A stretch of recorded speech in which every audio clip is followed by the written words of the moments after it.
Good evening. I'm Bill Wadsworth, Director of the Academy of American Poets, and I'd like to welcome all of you to Adam's Task, a reading of poems about animals by Rachel Haddis, Vicki Hearn, Anthony Hecht, John Hollander, and Richard Howard. This reading is part of In the Company of Animals, a citywide symposium and exhibition exploring the relationship of animals and humans, sponsored by the New School for Social Research in cooperation with the Academy of American Poets, the Asia Society, the Pierpont Morgan Library, the Museum for African Art, and the Jewish Museum. We would like to express our gratitude to Social Research, the Journal of the Social Sciences, published by the Graduate Faculty of Political and Social Science of the New School, for conceiving and organizing the three-day conference that will be concluding tomorrow, and for coordinating the many exhibitions and lectures being presented at the other collaborating institutions in the coming months. For any of you who don't already have one, there are brochures with complete information on this collaborative program at the table outside the auditorium. I would also like to thank the National Endowment for the Humanities, the Howard Gilman Foundation, the Esther A. and Joseph Klingenstein Fund, and Caroline Williams for their financial support of In the Company of Animals. And I would like to offer very special thanks and acknowledgement to Arian Mack, editor of Social Research and professor of psychology at the New School, and to John Hollander, chancellor of the Academy and poet curator for this evening's reading, who is also the editor of a wonderful anthology of animal poems published last year by the Everyman's Library series of pocket poets. John will be following me to give his own introductory remarks on the program and on poetry and animals. Before we begin, I'm constrained to note that among the conferees listed in the brochure, animals themselves, aside from our own species, are markedly underrepresented. In order to rectify somewhat this anthropocentrism, John? I will take recourse to the narrator of a story called Hostomer by Leo Tolstoy, who, as it happens, is a horse, and who makes the following observation on the conversation of humans. The words made a strong impression on me. I thought about them constantly, and only after the most diverse experiences with people did I understand finally what they meant. They meant this: in life, people are guided by words, not by deeds. It's not so much that they love the possibility of doing or not doing something, as it is the possibility of speaking with words agreed on among themselves about various topics. I am now convinced that this is the essential difference between people and ourselves, and therefore not even considering the other ways in which horses are superior, but considering just this one virtue, we can bravely claim to stand higher than men on the ladder of living creatures. The actions of men, at least those with whom I have had dealings, are guided by words, ours by deeds. So there we have it straight from the horse's mouth. And now John Hollander.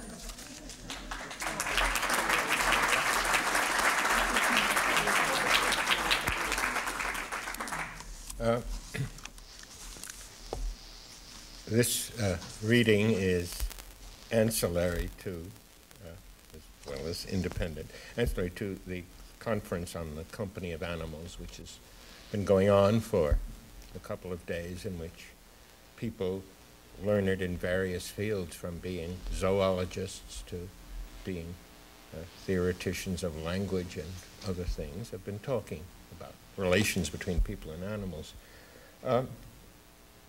We are tonight going to be considering poems that address animals, creatures themselves. Some putting words in the mouths of animals and giving them human speech without any attendant myth-making to explain how they acquired that language. Some of them considering species, and some considering individuals. Some repeating or revising older fables, some allegorizing the creature in question for the first time. Some anecdotal, some generalizing. The poems we will hear are in themselves meeting places of natural history and poetic natures. And a multitude of forms, modes, genres, rhetorical stances. We could list all sorts of layers of order, phylum, family, etc., of uses and modes of language to match the zoological ones. These variously encounter a multitude of natural species. You'll be hearing a representative sample of such poetry tonight, invoking creatures great and small in tones high and low. They were chosen out of particular feelings for the poems in question by the particular poets themselves. But I note with some interest, and here taking flight for the moment, not in poetry of course, but in humdrum verse, of all these poems, about a third seem to concern some kind of bird, which is in fact a fair sample of the poetry I know in English. A great many poems are about birds.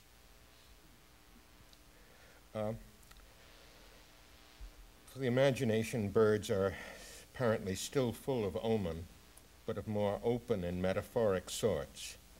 And the only possible version of an auspex today could be a poet, perhaps.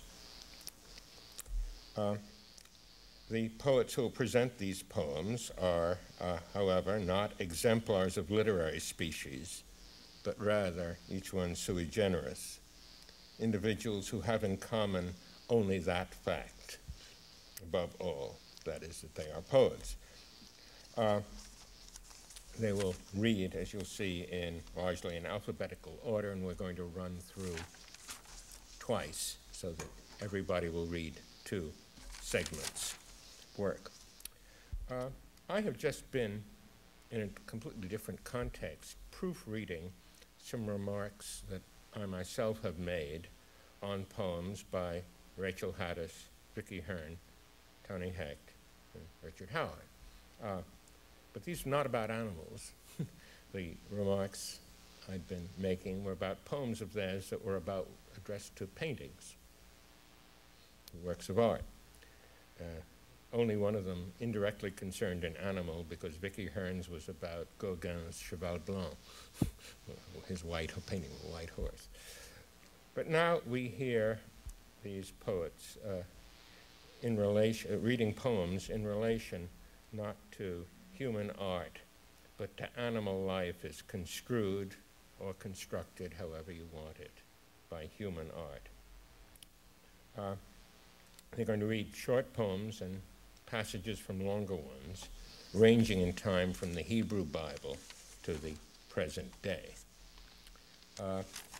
We're going to read, as I say, in alphabetical order, and you will notice something, the effect that the alphabetical order has to be arranged by second letters of the name, since everybody begins with an H. I recall another occasion, which Richard Howard and Anthony Hecht and I were present, at which a lot of the poets' names began with an H, and Richard had to present a toast, and he regarded this and said that the H was for aspiration. Rachel Haddis remarked that the H tonight is for human, which I dare say is true, but I'd been brooding about this and realized that H, being the 8th letter, this signified the 8th day of creation, and that was the day on which Adam gave names to the animals and thereby totally changed our relation to the other creatures. So.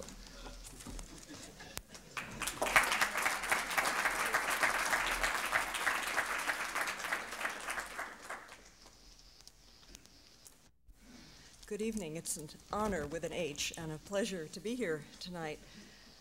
My favorite 3 stories in today's New York Times concerned a horse, a cat, and a gopher, which 2 janitors in a California elementary school attempted to freeze by spraying it with a solvent. Then one of them lit a cigarette, causing an explosion that injured 19 students. And the story ended, the gopher survived and was released into a field. That made me very happy. And I suppose that's a found poem. I will begin with two sonnets. The first one, a familiar one by Robert Frost called The Oven Bird, which Daniel Hall, in a wonderful piece on bird watching in the current number of the Yale Review, says is one of the very few warblers to appear in American literature, or one of the few warbler poems. This warbler makes a song that is a strong trochee. It sometimes is said to sound like teacher, teacher, teacher. And it's loud, and the second line of the poem imitates that strong downbeat. The Oven Bird. There is a singer everyone has heard, loud, a midsummer and a midwood bird, who makes the solid tree trunks sound again. He says that leaves are old, and that for flowers, midsummer is to spring as 1 to 10. He says the early petal fall is past, when pear and cherry bloom went down in showers, on sunny days, a moment overcast, and comes that other fall we name the fall. He says the highway dust is over all. The bird would cease and be as other birds, but that he knows in singing not to sing. The question that he frames in all but words is what to make of a diminished thing. I was trying to trace the trajectory of these poems. In the next two, we go underwater. This is Tennyson's sonnet, The Kraken, about a mythical underwater creature. Below the thunders of the upper deep, far, far beneath in the abysmal sea, his ancient, dreamless, uninvited sleep, the kraken sleepeth. Faintest sunlights flee about his shadowy sides. Above him swell huge sponges of millennial growth and height. And far away into the sickly light from many a wondrous grot and secret cell, unnumbered and enormous polypi winnow with giant fins the slumbering green.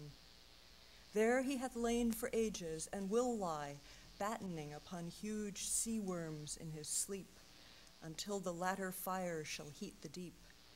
Then once by men and angels to be seen, in roaring he shall rise, and on the surface die.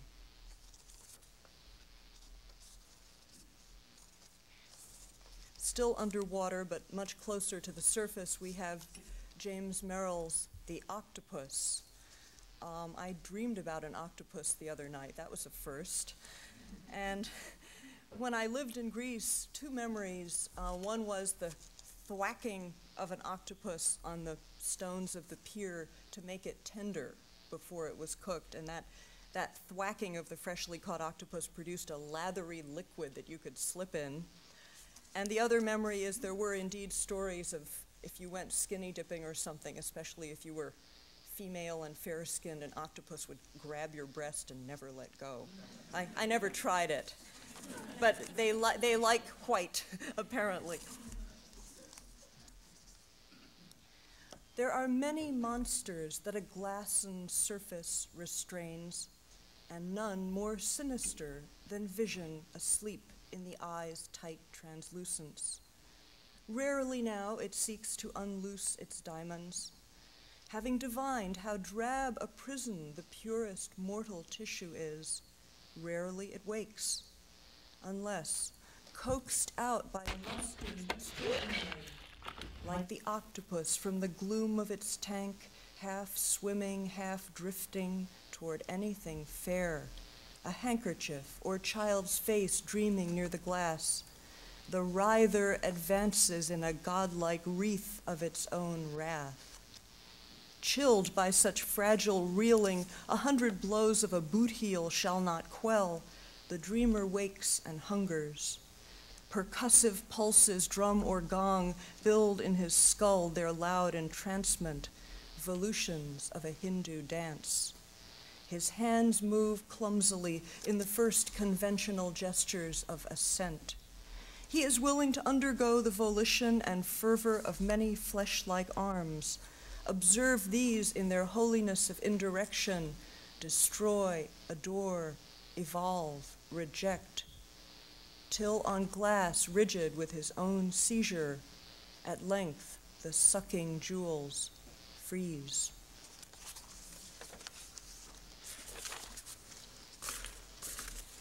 This is a poem only half about a bird.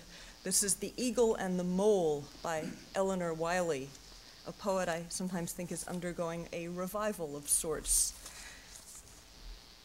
Avoid the reeking herd, shun the polluted flock, live like that stoic bird, the eagle of the rock. The huddled warmth of crowds begets and fosters hate. He keeps above the clouds his cliff inviolate. When flocks are folded warm and herds to shelter run, he sails above the storm, he stares into the sun. If in the eagle's track your sinews cannot leap, avoid the lathered pack, turn from the steaming sheep. If you would keep your soul from spotted sight or sound, live like the velvet mole, go burrow underground, and there hold intercourse with roots of trees and stones, with rivers at their source and disembodied bones. And the last in my cycle is a rather early poem of mine about a pregnant cat. My own animal poems were few and very domestic. This one has a kind of a poignancy for me because almost everybody in it is now departed. It's called Siesta in the Summer House. Long lines breathe and swell in a rhythm I spin, almost vanishing and pick up again. Successive risings ripple and dimple, shrug, subside, rekindle. Muggy and mythy afternoon extends its tingling filaments all down a body, down to the toes that make themselves freshly felt. Mushroom quick flora of dampness, yeasty press of making. Delicious to lie down as in a cave beside my mate after the daily trotting off in opposite directions. Nightly we nuzzle and roll and curl in familiar hollows, but this hour after lunch is richer than sleep. It stretches like taffy, the sun stops, voices blur and circle, everything goes slow. Whose is that breathing next to me? You. Downstairs, the unborn kittens are being lugged around in their little sacks of water by fluffy Pandora, heavy but skittish on thundery afternoons like this one. Sparks and gusts of electricity flicker through humid rooms, although no lights are on. Tiny shocks, pinprick sparks are wound in the skein of drowsing that tangles us all but Pandora. Belly ballooned, pink nipples, arrowhead sharp, she heaves herself in and out of bureau drawers, climbs into the laundry hamper and hoists herself out again, sways upstairs and then down, tugged all over the house by subterranean changes, all ready to arch and gleam from their cloudy tank of stillness, leap and explode into visibility, flash like fish. But it happens deep in the night. Next morning, the air is a little clearer, water, say, poured into a bowl of honey, and my mother is climbing the stairs and carefully peering around the half-open bedroom door and saying, with an almost raffish triumph tamped down in her manner, "There's been an addition." And we rush down to see 4 kittens crawling, nosing, rooting, snuggling, squirming, squeaking, starting their 36 lives in an ecstasy of siestas.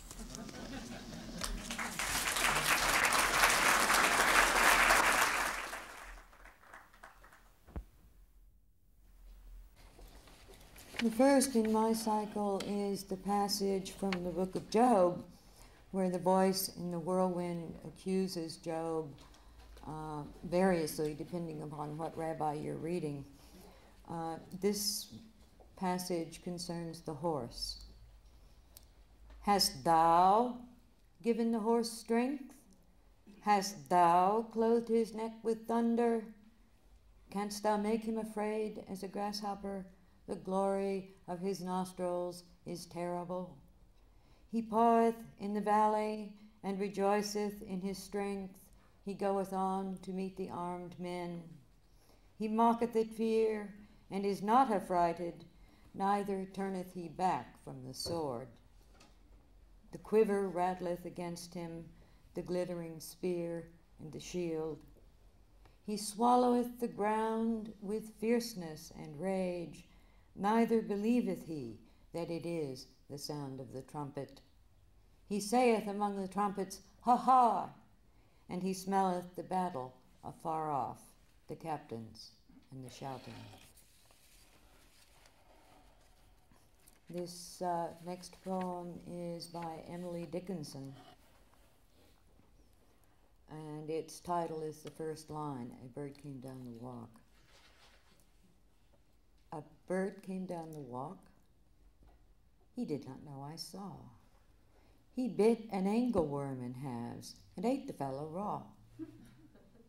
And then he drank a dew from a convenient grass, and then hopped sideways to the wall to let a beetle pass.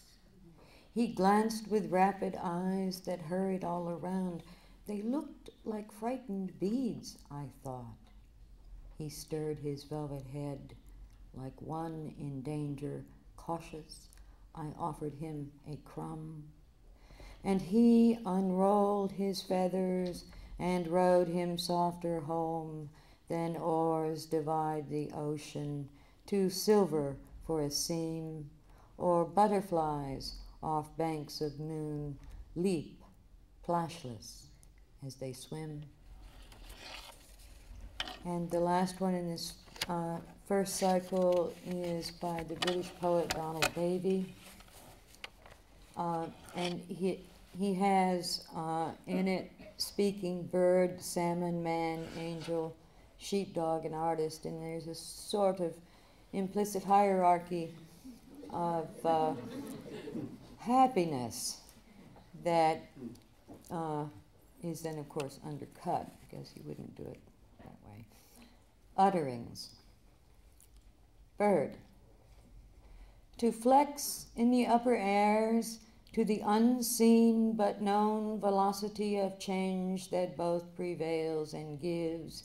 If anything that lives, that is able to know it knows, better to bend to the press of need and so command it, him I envy, his so much more straight duress. Salmon.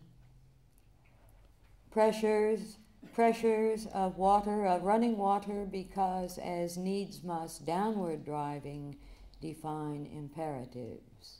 If anything that lives, that is able to know it knows better than I do, the spine set taut against the grab of gravity, that thing knows more happiness than mine. Man. Making your own mistakes and living the blame of them, making the same ones time after time, which nobody forgives. If anything that lives, that is able to know it knows a better happiness than this, and he is legion who that thinks he does, he is disranked from the branch of man. Angel. On us, no pressures, none. Adoration is not required, but what each one desirously gives. If anything that lives, that is able to know it knows a better happiness than the frame of the world is askew, I share the happiness of salmon, birds, and men. And the last, sheepdog and artist. Knowing your own business, and such a delicate business, uttering it with the promptness that such a knowledge gives, if anything that lives, that is able to know it knows a better happiness in his dog's life than this, he is welcome to it. Most, I apprehend, no less. Thank you.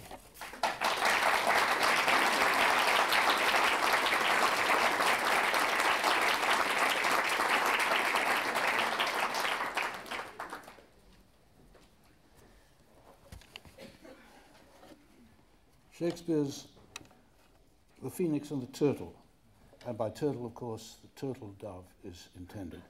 There's a lot of speculation about what this poem means or what it refers to. These birds are obviously symbolic. William Empson thinks he knows exactly who the two people are referred to. I can't remember what he says. Let the bird of loudest lay on the sole Arabian tree, herald sad and trumpet be, to whose sound chaste wings obey.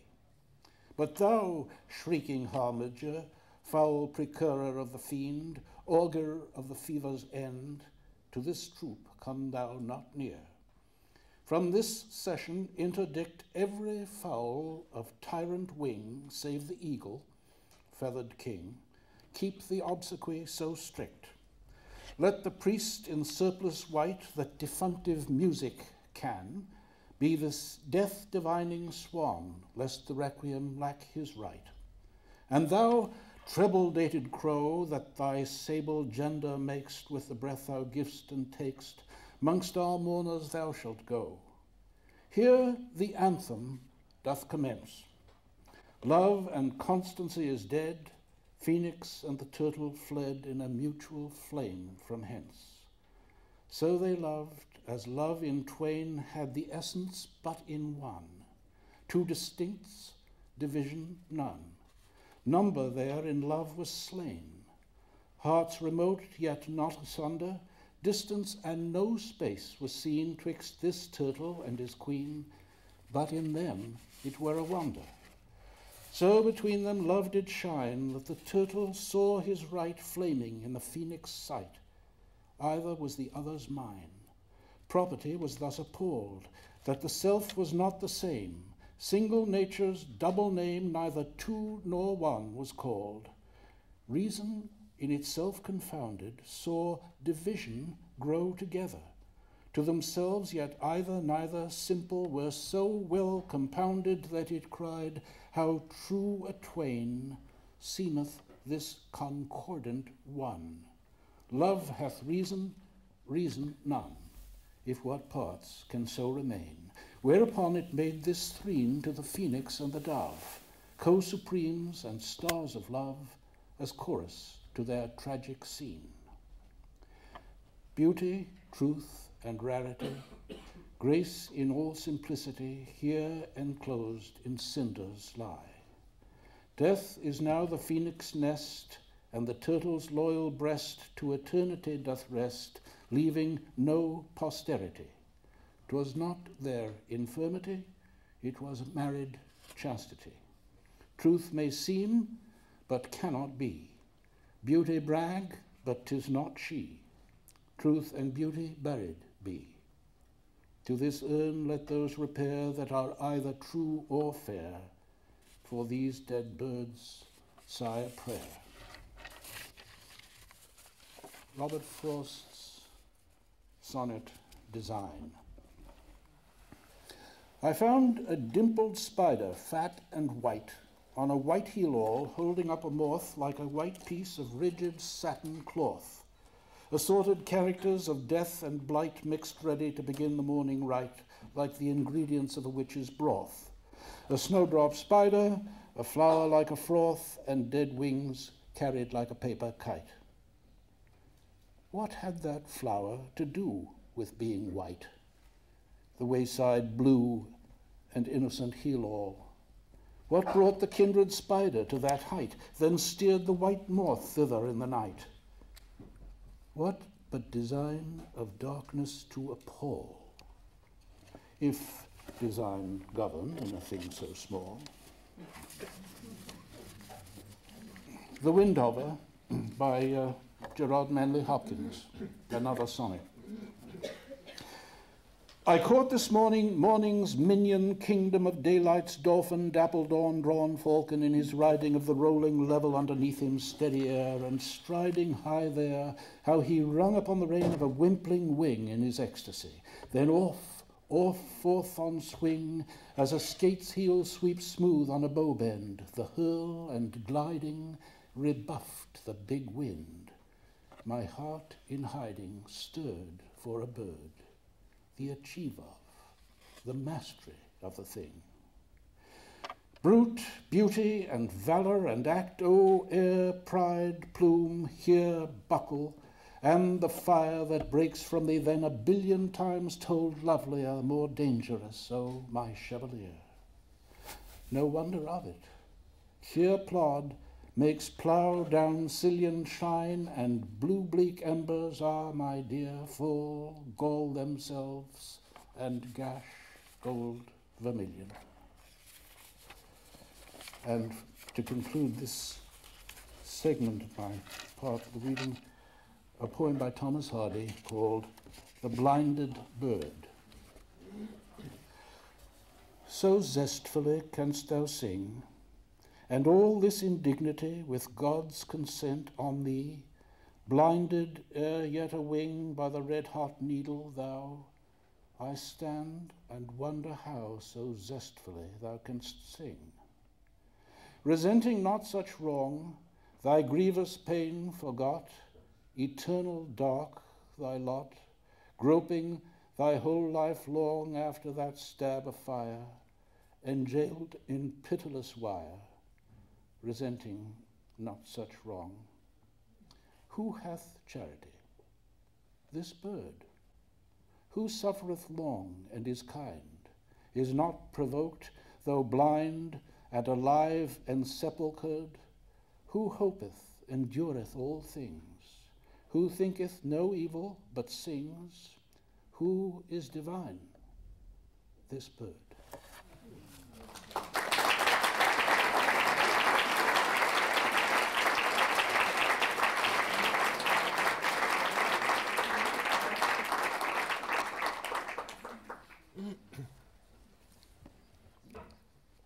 The first poem I'll read is by W.H. Auden.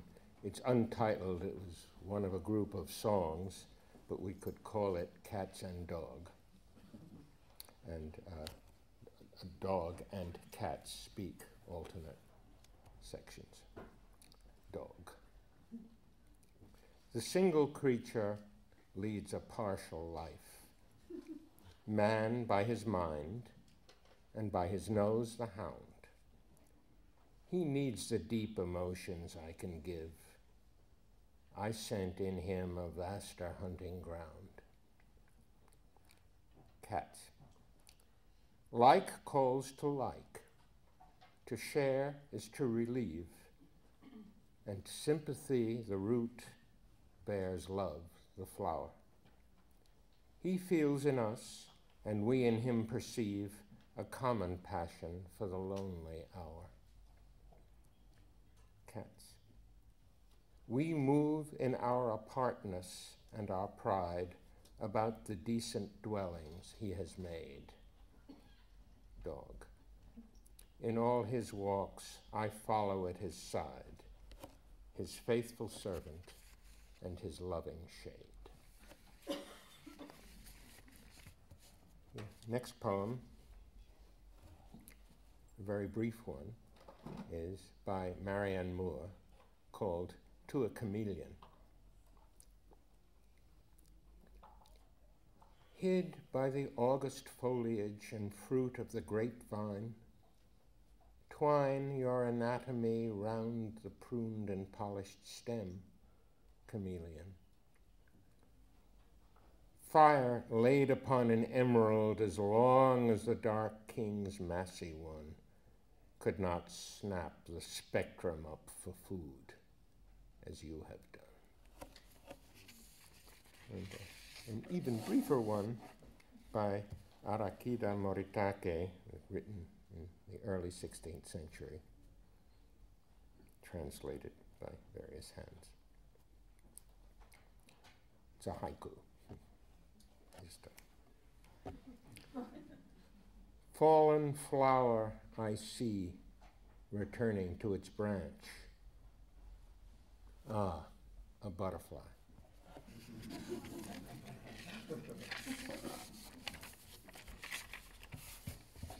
This sonnet by Keats was written part of a competition he and Leigh Hunt set for each other to write a poem on the subject of the grasshopper and the cricket.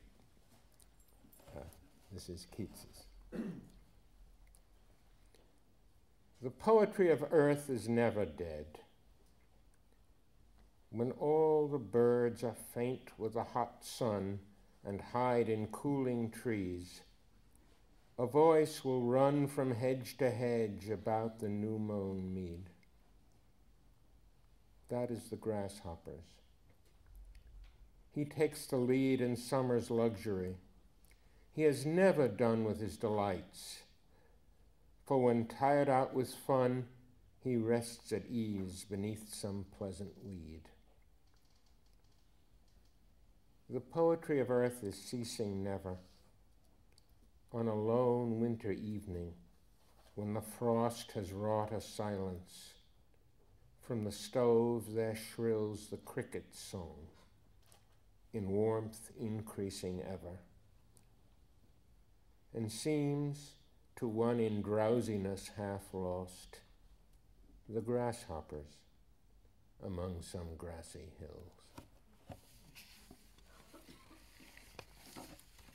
Here's a pair of poems now about hares.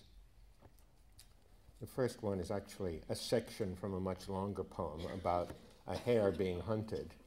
It's from Shakespeare's Venus and Adonis. And when thou hast on foot the purblind hare, mark the poor wretch. To overshoot his troubles, how he outruns the wind, and with what care he cranks and crosses with 1,000 doubles. The many muzzets through the which he goes are like a labyrinth to amaze his foes. Sometimes he runs among a flock of sheep to make the cunning hounds mistake their smell, and sometime where earth-delving conies keep to stop the loud pursuers in their yell, and sometimes sorteth with a herd of deer. Danger deviseth shifts, wit waits on fear.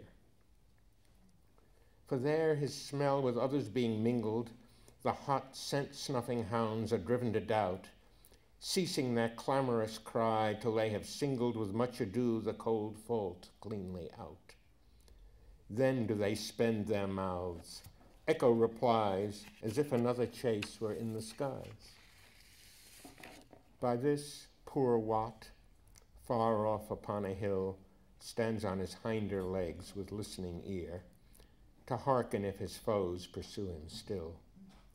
Anon their loud alarums he doth hear, and now his grief may be compared well to one sore sick that hears the passing bell.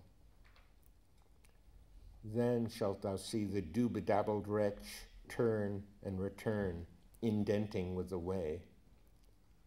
Each envious briar his weary legs doth scratch, each shadow makes him stop, each murmur stay. For misery is trodden on by many, and being low, never relieved by any. And in the 18th century, from a much longer poem by William Cooper called The Task, from book 3 of it, is a comment on the poet's pet hare. Well, one at least is safe. One sheltered hare has never heard the sanguinary yell of cruel man, exulting in her woes. Innocent partner of my peaceful home, whom 10 long years' experience of my care has made at last familiar. She has lost much of her vigilant, instinctive dread, not needful here, beneath a roof like mine. Yes, thou mayst eat thy bread and lick the hand that feeds thee. Thou mayst frolic on the floor at evening, and at night retire secure to thy straw couch and slumber unalarmed. For I have gained thy confidence, have pledged all that is human in me to protect thine unsuspecting gratitude and love. If I survive thee, I will dig thy grave, and when I place thee in it, sighing say, I knew at least one hare that had a friend. And the last one I'll read is one of those in which an animal speaks. This is by Kipling. It's one of the attendant poems in the Jungle Book. The Elephant. I will remember what I was. I am sick of rope and chain. I will remember my old strength and all my forest affairs. I will not sell my back to man for a bundle of sugar cane. I will go out to my own kind and the wood folk in their lairs. I will go out until the morning break, out to the wind's untainted kiss, the water's clean caress. I will forget my ankle ring and snap my picket stake. I will revisit my lost loves and playmates masterless.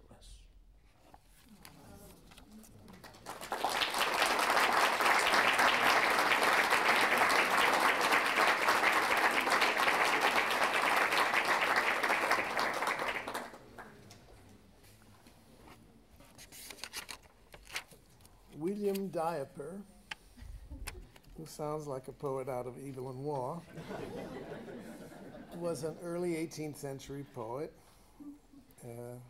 He died at the age of 32, and most of his poems were published after his death. He was a dependent of Jonathan Swift, who wrote this about him to Stella. I thought you ought to know about William Diaper. Here is a young fellow that has writ some sea eclogues, and they are very pretty, and the thought is new. His name is Diaper, pox on him. I must do something for him and get him out of the way. I hate to have any new wits rise, but when they do rise, I would encourage them. But they tread on our heels and thrust us off the stage. I have contrived to make a parson of him, for he is half one already, being in deacon's orders and serves a small cure in the country, but has a sword at his arse here in town. 'Tis a poor little short wretch, but will do best in a gown, and we will make Lord Keeper give him a living. Well, William Diaper, as John pointed out to me many years ago, is a really surprising poet, and he has translated from a 2nd century Greek didactic poet named Oppian, from book 1 of the Halieuticks, something about the loves of the eels and the tortoises.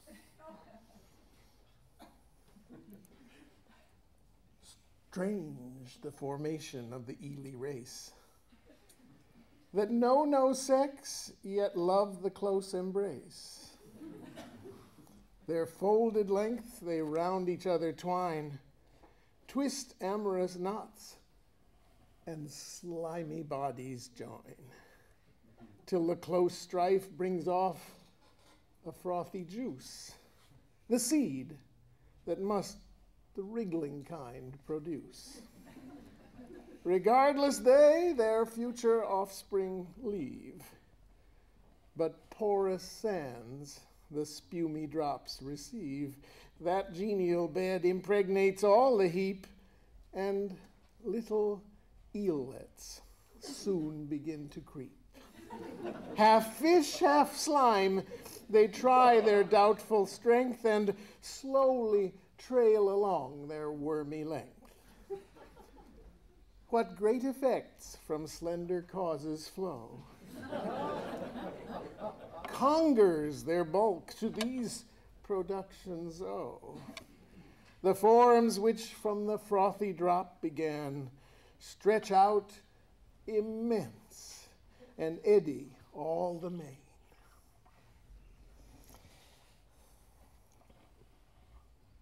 Justly might female tortoises complain, to whom enjoyment is the greatest pain. They dread the trial, and, foreboding, hate the growing passion of the cruel mate.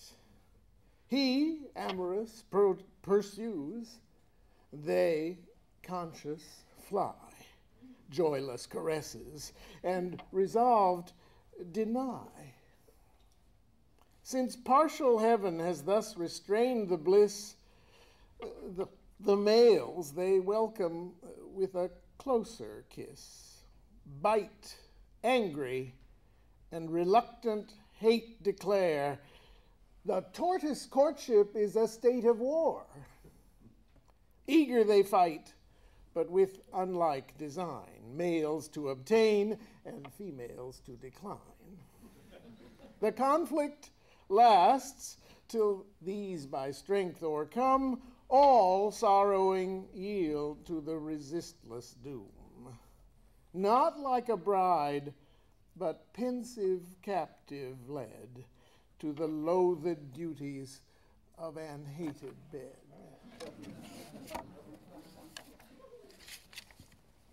My second poem is by a more or less obscure poet as well, John Clare, a contemporary of Keats. He had been a great success in his 20s in the delusive guise of the peasant poet.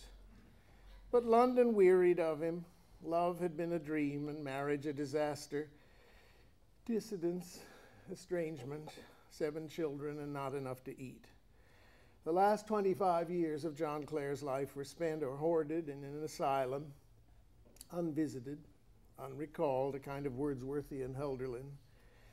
This white-haired patriarch of 70 had, in his deranged 50s, set up to be Lord Byron, rich, noble, beloved, known, and as a very little boy had set out on an expedition to find the horizon. 1820, John Clare's Badger.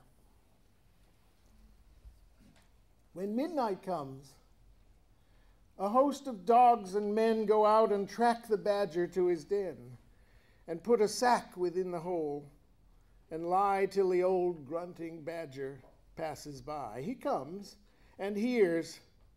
They let the strongest loose. The old fox hears the noise and drops the goose. The poacher shoots and hurries from the cry, and the old hare, half wounded, buzzes by.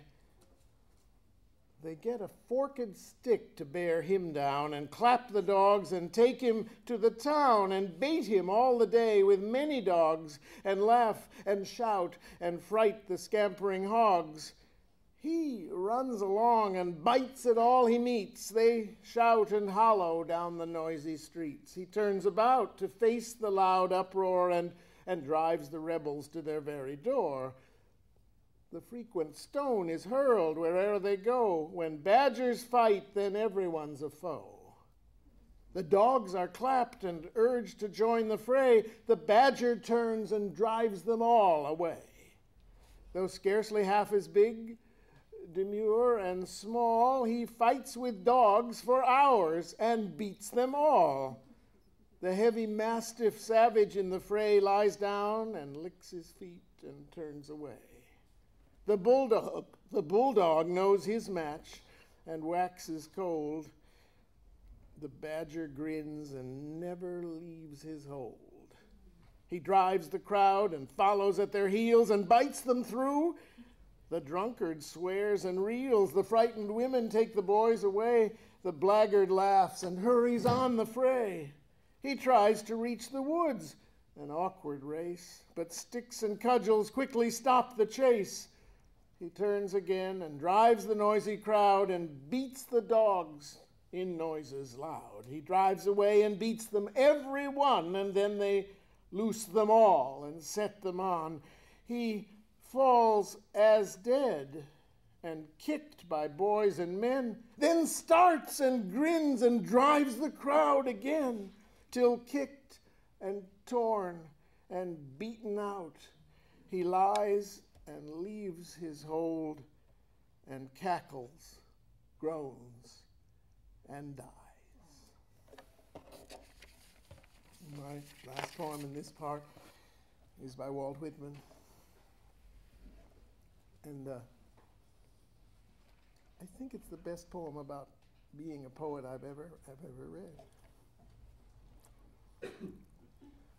A noiseless, patient spider I marked, where on a little promontory it stood, isolated, marked how to explore the vacant vast surrounding. It launched forth filament, filament, filament, out of itself, ever unreeling them, ever tirelessly speeding them. And you, O my soul, where you stand, surrounded, detached, in measureless oceans of space, ceaselessly musing, venturing, throwing, seeking the spheres to connect them, till the bridge you will need be formed, till the ductile anchor hold, till the gossamer thread you fling, catch somewhere, O my soul.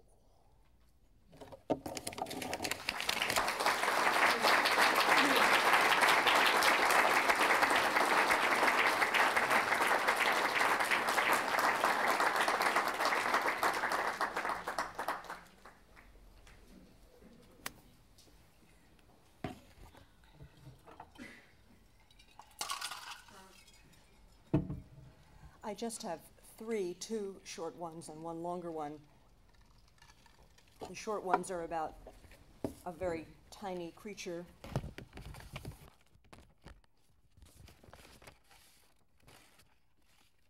Fireflies by Mae Swenson. Fireflies throw love winks to their kind on the dark, glow without heat, their day bodies common beetles. In a planetarium of the mind, sparks lit when logic has gone down, faint in the dawn of intellect. Instinct makes luminous the insect. Ideas anonymous ordinary mark, that cryptic in daylight crept, can rise an asterisk, astonishing others out. If the secret of the dark be kept, an eagerness in smallest, fiercest hints can scintillate. And on a similar subject, Andrew Marvell, The Mower to Glowworms. Ye living lamps, by whose dear light the nightingale does sit so late, and studying all the summer night her matchless songs does meditate. Ye country comets that portend no war nor prince's funeral, shining unto no higher end than to presage the grasses' fall.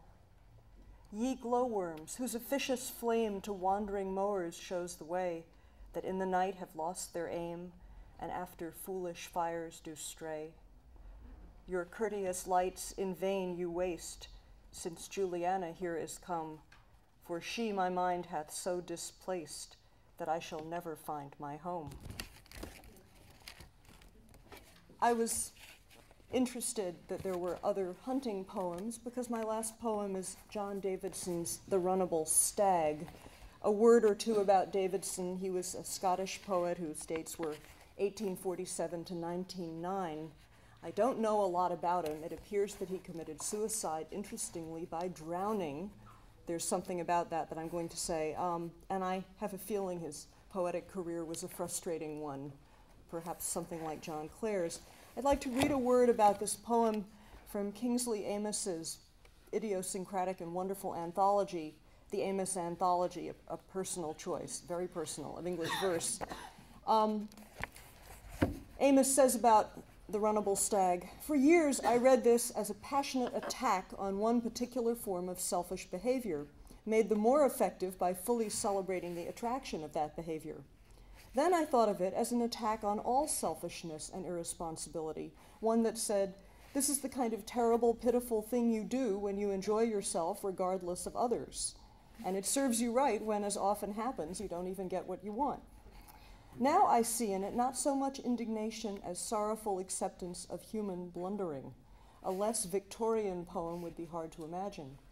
It is remarkable," Amos goes on, "that Davidson himself died by drowning in circumstances that pointed to suicide."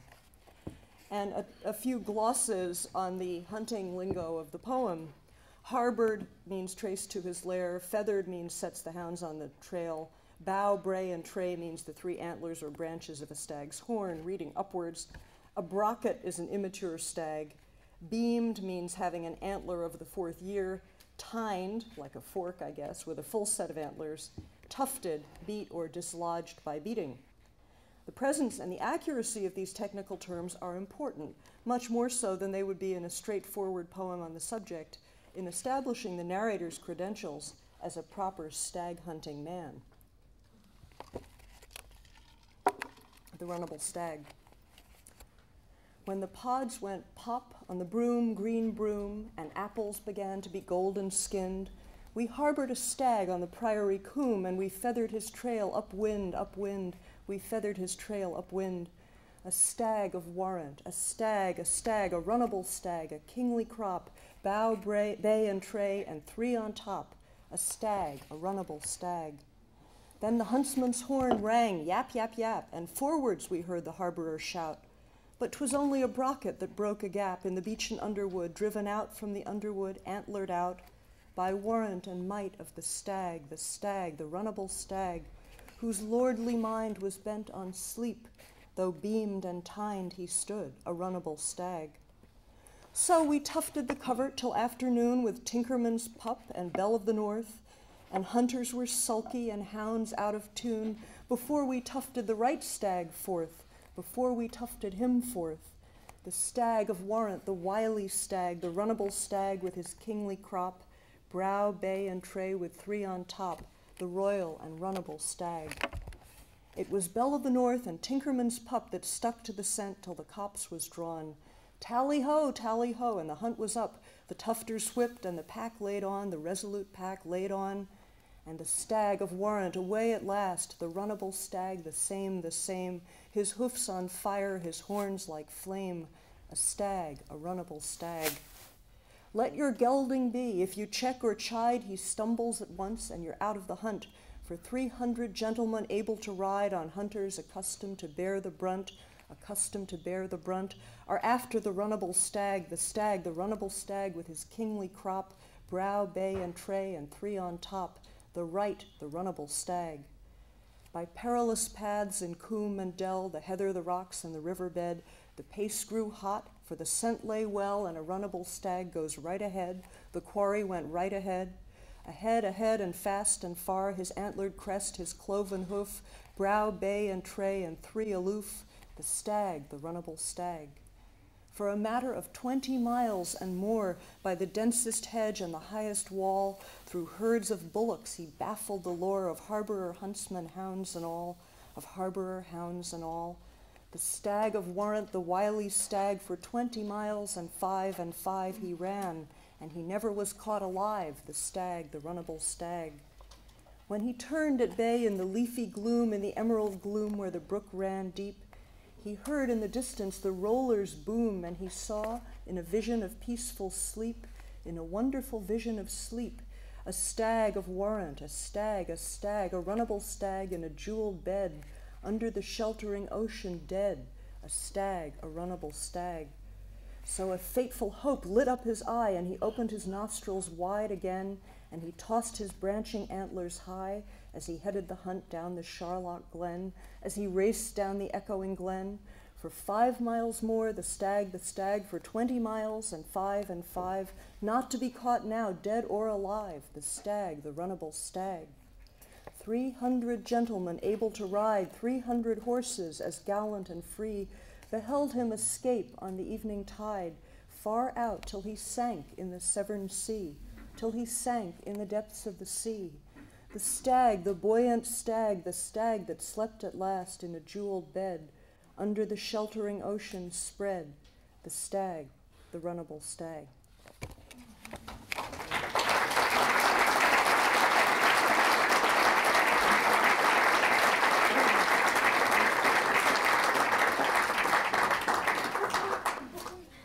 This first poem is by 20th century British poet again, Charles Tomlinson, and it's called How Still the Hawk. How still the hawk hangs, innocent above its native wood, distance that purifies the act of all intent has graced intent with beauty. Beauty must lie, as innocence must harm, whose end, sighted, held, is naked. like the map it cowers on, and the doom drops. Plummet of peace to him who does not share the nearness and the need, the shriveled circle of magnetic fear. And then the last is from a section from a poem of mine which is still just called Work in Progress. The arc of the hill brings the sheepdog Jet to the sheep. Jet has already seen the farther perspicuity. Jet remakes the sheep as the focal of the parabola that marks out the insinuations of safety, which insinuate also infinity. The advanced dog sees this and lifts the sheep into the completion of light. This syntactic unit commands also the shepherdess at dawn, real one in blue jeans, Science Diet logo on worn jacket, voice so soft you'd swear she knew something. You can say that your heart did it on purpose, the seasons, everything. The scholars flush to see the dog named Lark, even as though they realize Shakespeare had to start somewhere. So does Lark. Well, the word instinct follows her every move. Philosophy pitches everything she has against the light about to unfold in the sheepdog's heart. The shadow is merely another felicity of the light. To stay the heart of the sheepdog, you must see the higher good as she does and circle it. Good square flanks will give shape to the view, that's the only way, but the sheepdog Lark is quicker than you are. Pity for the singer only quickens the aria. Philosophy emerges now knowing everything and with a pot of gold to boot, while science blinks earnestly to engage the rainbow that is no longer free for everyone. The philosopher spins the gold on more philosophy, so that the arc makes its leap as immortal things will. The philosopher is for the nonce as quickened with knowledge as the sheepdogs Jet and Lark. And don't forget young Bill, who is coming along, though his flanks are still too sharp and tight. The shepherdess worries that Kep is not eager enough to get to the head of his sheep. Whose sheep are they, Kep? She chastises.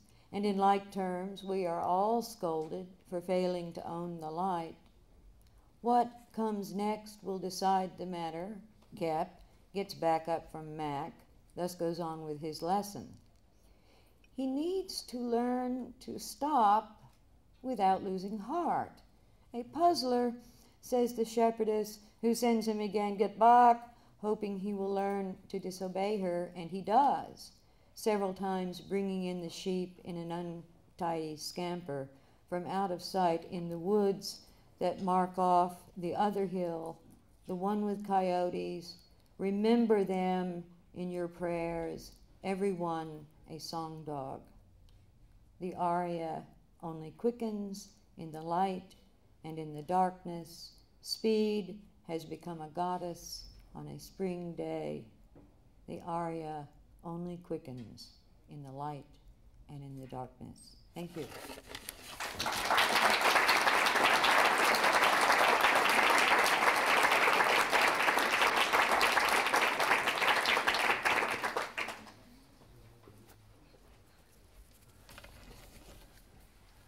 Two poems. The first by Elizabeth Bishop, called The Fish.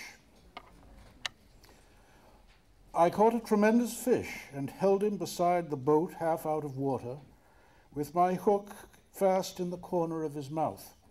He didn't fight. He hadn't fought at all. He hung a grunting weight, battered and venerable and homely. Here and there his brown skin hung in strips like ancient wallpaper, and its pattern of darker brown was like wallpaper.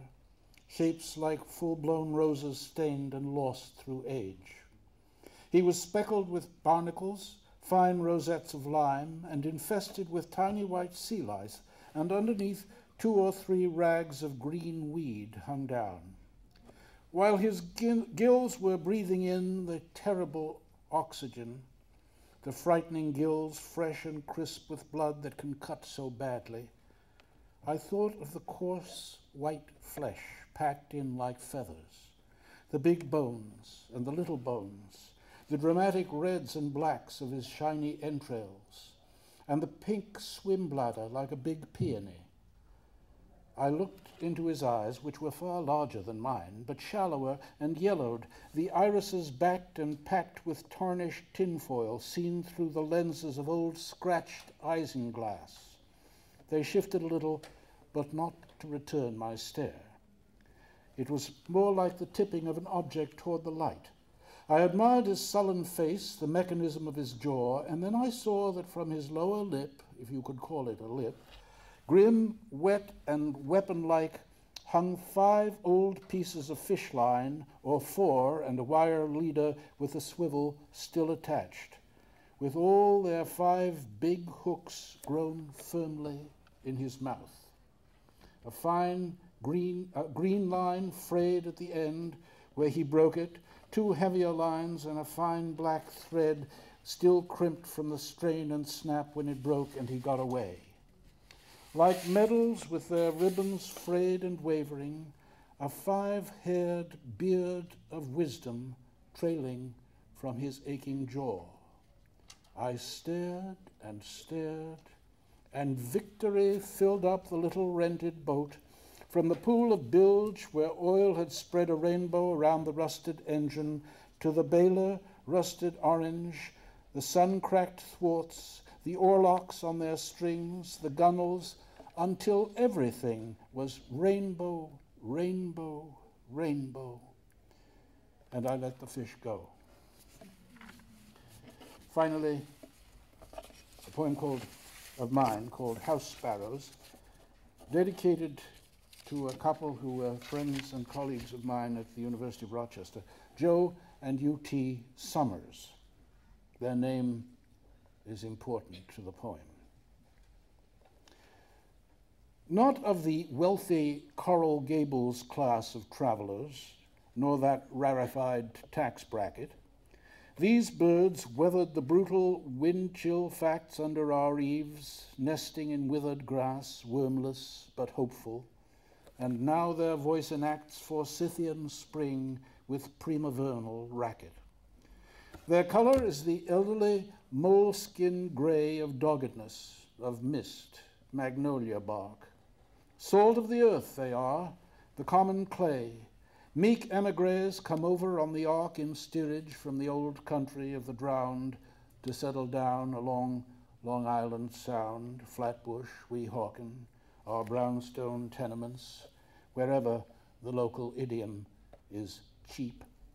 Savors of string, meticulous and mild, they are given to nervous flight, the troubled sleep of those who remember terrible events, the wide-eyed, anxious haste of the exiled. Like all the poor, their safety lies in numbers and hardihood and anonymity in a world of dripping browns and duns and umbers. They have inherited the lower sky, their lake of constance, their blue modality that they are born upon and battered by. Those little shin bones, hollow at the core, emaciate finger joints, those fleshless wrists wrapped in a wrinkled, loose rice paper skin as though the harvests of earth had never been. Where have we seen such frailty before? In pictures of Biafra and Auschwitz. Yet here they are, these chipper stratoliners, unsullen, unresentful, full of the grace of cheerfulness, who seem to greet all comers with the wild confidence of 49ers, and to the lively honor of their race, rude canticles of summers, summers, summers. Thank you.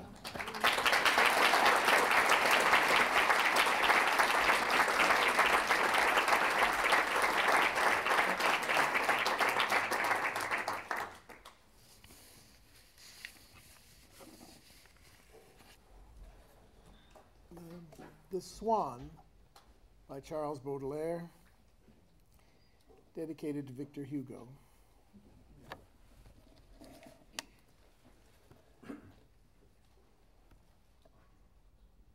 Andromaca, I think of you. That stream, the sometime witness to your widowhood's enormous majesty of mourning, that mimic Simois salted by your tears, suddenly inundates my memory as I cross the new Place du Carrousel. Old Paris is gone. No human heart changes half so fast as the city's face. And only in my mind's eye can I see the junk laid out to glitter in the booths among the weeds and splintered capitals. Blocks of marble, blackened by the mud. There used to be a poultry market here.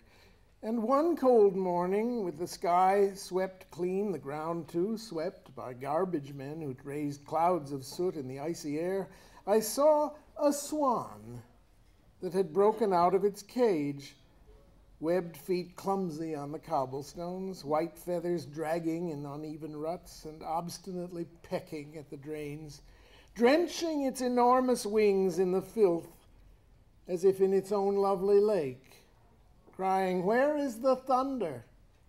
When will it rain?" I see it still, inevitable myth, like Daedalus dead set against the sky quite blue and blank and unconcerned. That straining neck and that voracious beak, as if the swan were castigating God. Paris changes, but in sadness like mine, nothing stirs. New buildings, old neighborhoods, turn to allegory, and memories weigh more than stone. One image near the Louvre will not dissolve. I think of that great swan in its torment, silly like all exiles, and sublime, endlessly longing. And again I think of you, Andromaca, dragged off to be the booty of Achilles' son, Hector's widow, now the wife of Helenus, crouching blindly over an empty grave. I think of some black woman, starving and consumptive in the muddy streets, peering through a wall of fog for those missing palms of splendid Africa. I think of orphans withering like flowers, and of those who lose what never can be found again, never, swallowing their tears and nursing at the she-wolf sorrow's dugs. And in the forest of my mind's exile, a merciless memory winds its horn. I hear it, and I think of prisoners, of the shipwrecked, the beaten, and so many more. And my last poem, also my own, I have one comment to make about it. The poem is called The Manatee, and there's one moment when the manatee is described as appearing, and the word for the manatee's appearance, which I will not reveal until it comes, was given to me by James Merrill, and it's a nice moment to remember that and to be grateful. The Manatee, New Smyrna Beach, Florida. She never took much credit for the moose. It all just happened that way, and sent our questions packing as abuse of her privacy. Elizabeth Bishop would say enough had been said, would smile, and class we knew was over for the day. We longed to ask her why. Why do we feel this sweet sensation of joy? An ecstasy attributed to all of us on that bus of hers. Was that the only appropriate response when some great big harmless lummox happened by? Had it been joy for Robert Frost, a man more likely to feel alarm than an unaccountable delight upon being looked over by an alien form? That time, whatever it was, appeared to him as a great buck and swam providentially out of sight across the pond. Would either poet make common cause with odd affects like those of Witold Gombrowicz, who I admit is an apocalyptic sort of witness? In June 1958, G was walking down a eucalyptus-lined avenue when a cow sauntered out from behind a tree. I stop it and we look at each other in the eyes. So tense was the moment I lost my bearings as a man. That is, as a member of our race. It was the first time, apparently, I was experiencing the shame of a man come face to face with an animal. When that ensues, what then ensues is obvious. One becomes an animal also, and uneasy, as if nature on all sides were watching. Shame, fear, joy. Reactions vary strongly when we meet the other, it seems. But given such discrepant histories, I realized that our great human hope, watching the manatee rise or emanate, no other verb could state so well the means of its apparition. A manatee must emanate out of its new age of jeopardized sleep in the slime of Turnbull Bay, is to greet the other, whatever gap grins between us, as another. Let's say, members of a cast one is proud to share the comedy with today. Thank you.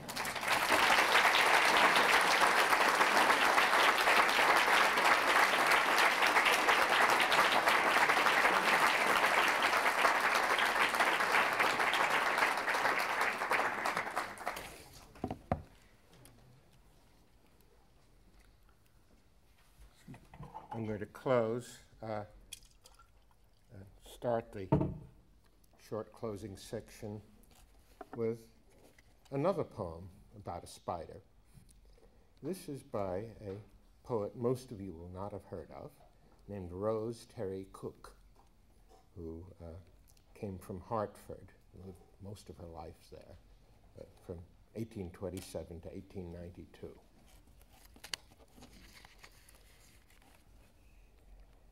Arachne. I watched her in the corner there, as restless, bold, and unafraid, she slips and floats along the air till all her subtle house is made.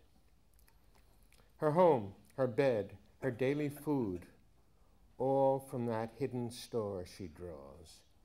She fashions it and knows it good, by instinct strong and sacred laws. No tenuous threads to weave her nest she seeks and gathers there or here, but spins it from her faithful breast, renewing still till leaves are sere. Then, worn with toil and tired of life, in vain her shining traps are set. Her frost hath hushed the insect strife, and gilded flies her charm forget. But swinging in the snares she spun, she sways to every wintry wind. Her joy, her toil, her errand done, her course the sport of storms unkind. Poor sister of the spinster clan, I too from out my store within my daily life and living plan, my home, my rest, my pleasure spin. I know thy heart, when heartless hands sweep all that hard-earned web away, destroy its pearled and glittering bands, and leave thee homeless by the way. I know thy peace when all is done, each anchored thread, each tiny knot, soft shining in the autumn sun, a sheltered, silent, tranquil lot. I know what thou hast never known, sad presage to a soul aloud. that not for life I spin alone, but day by day I spin my shroud. Some years, I would estimate, probably a dozen years or so after this poem was written, she married a man 16 years younger than she.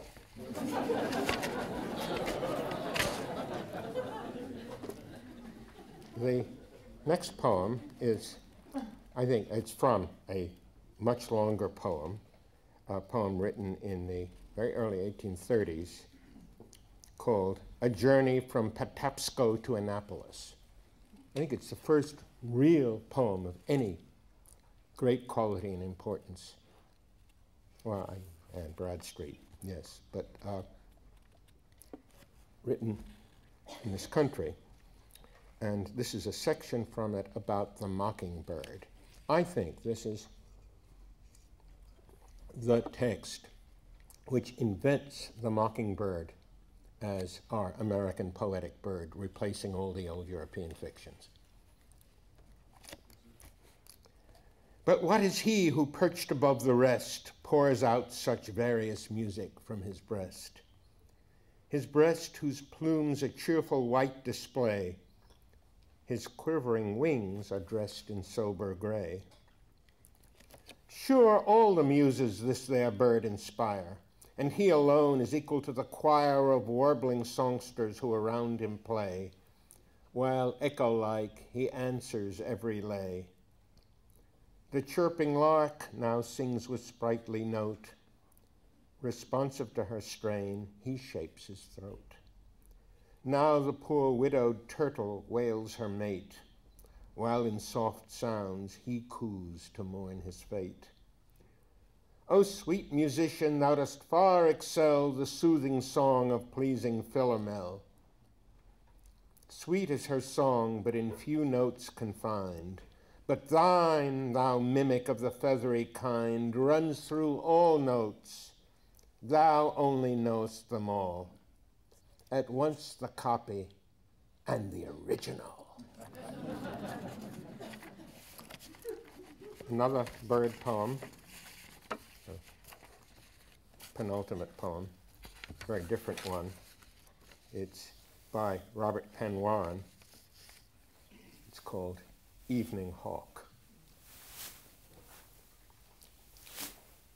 From plane of light to plane, wings dipping through geometries and orchids that the sunset builds, out of the peak's black angularity of shadow, riding the last tumultuous avalanche of light above pines and the guttural gorge, the hawk comes. His wing scythes down another day. His motion is that of the honed steel edge. We hear the crashless fall of stalks of time. The head of each stalk is heavy with the gold of our error. Look, look, he is climbing the last light, who knows neither time nor error, and under whose eye unforgiving the world unforgiven swings into shadow. Long now the last thrush is still. The last bat now cruises in his sharp hieroglyphics. His wisdom is ancient too and immense. The star is steady, like Plato, over the mountain. If there were no wind, we might, we think, hear the earth grind on its axis, or history drip in darkness like a leaking pipe in the cellar. And the last poem I'll read is one of my own. It is called Adam's Task. It's a poem about Adam giving names to the animals. The epigraph is simply the text from Genesis. And Adam gave names to all cattle, and to the fowl of the air, and to every beast of the field. Thou, paw, paw, paw, thou glurd, thou spotted glurd, thou white step lurching through the high-grown brush, thou pliant-footed implex, thou a wagaboo. Every burrower, each flyer, came for the name he had to give. Gay first work, ever to be prior, not yet sunk to primitive. Thou Verdle, thou McFleary's Pumma, thou, three types of grawl, thou Flisket, thou Kabash, thou comma-eared mashhawk, thou all, were in a fire of becoming, laboring to be burned away.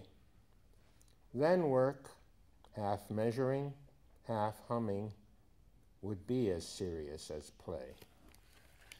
Thou Pambler, thou Ravarn, thou greater Weret, and thou lesser one, thou Sproul, thou Zant, thou Lily Eater.